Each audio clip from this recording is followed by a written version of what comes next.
guys यति हो ल नाच दिँदा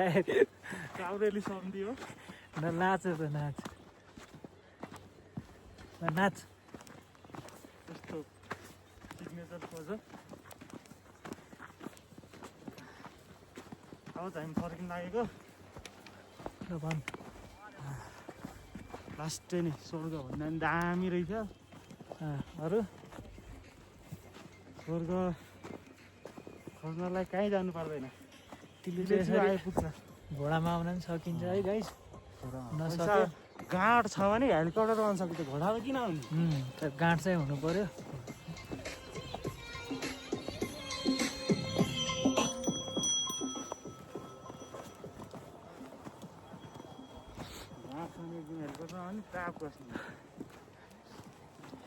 एक दिनमै आउने एक दिनमै फर्किने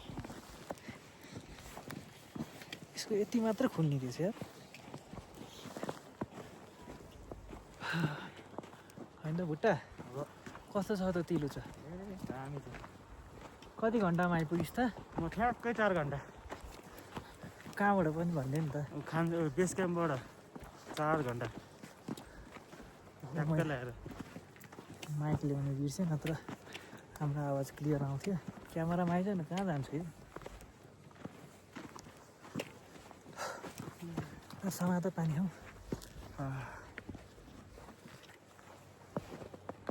हिरो देखेर जाए मलाई चस्मा ल्याइदिउँ है अब ल अमल केसी पनि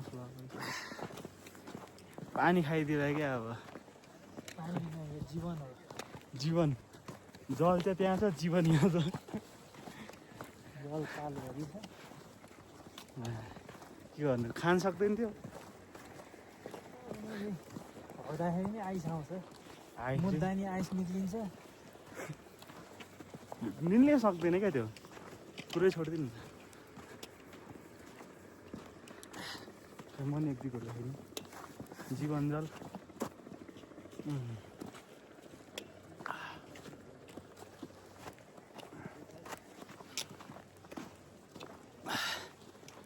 के बोल्नु है यस्तै छ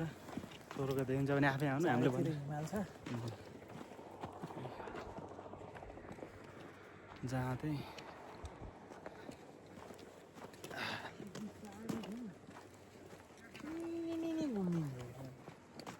चस्मा यहाँ राखेको छ झर्दैन त्यो चस्मा होइन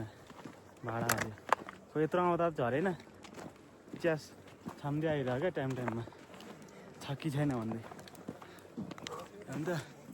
तर सानो हाम्रो सेल्फी स्टिक चाहिँ अलिक सानो परेछ केही छैन ठिक छ मान्छेहरू अझै आउँदैछ हामी चाहिँ फर्केको 4 घन्टा आउनु लाग्यो भने चाहिँ अब झर्न 3 घन्टामा लाग्दैन त्यति 2.5 घन्टामा झर्छ त्यो 22 घुम्तीमा चाहिँ झर्न अलिक गाह्रो पर्छ आइस भइसकेको छ भने त पानी जमेको छ भने चाहिँ अलिक गाह्रो पर्छ फेरि त्यहाँ स्लिप खान्छ नि आइस मतलब पग्लिया छ भने चाहिँ ऊ यस्तो भएको छ भने त जान्छ नि त होइन हिउँ पग्लिसकेको छ अन्त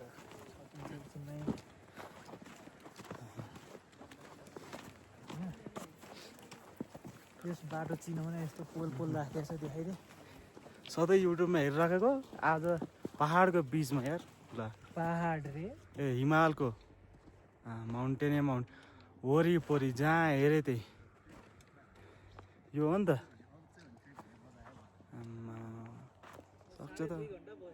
सक्छ त हामीलाई अब कसैले सक्दैन नि एकछिन के गफ हानेको उहाँ अगाडि पुगिहाल्छ क्या फेरि गु च्यापे हो कि के च्यापे हो हतारमा हिँड्छ यार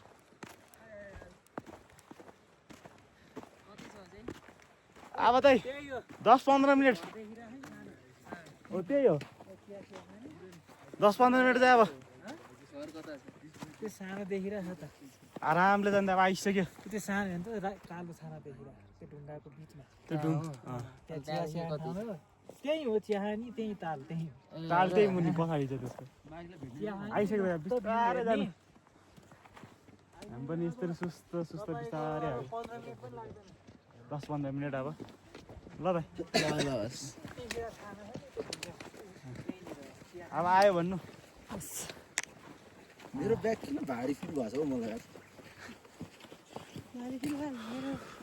ट्र्याक पनि त्यसमै छ मेरो भक्कु पनि त्यसमै छ तिमीले ल्याएन अहिले अरू के खाली दिए छोटो पार्नेहरूलाई बन्द गर्दा ऊ त्यहाँ सानो ताल पनि छ है खै देख्छु ल अहिलेलाई यति ब्रेक पछि भेटौँला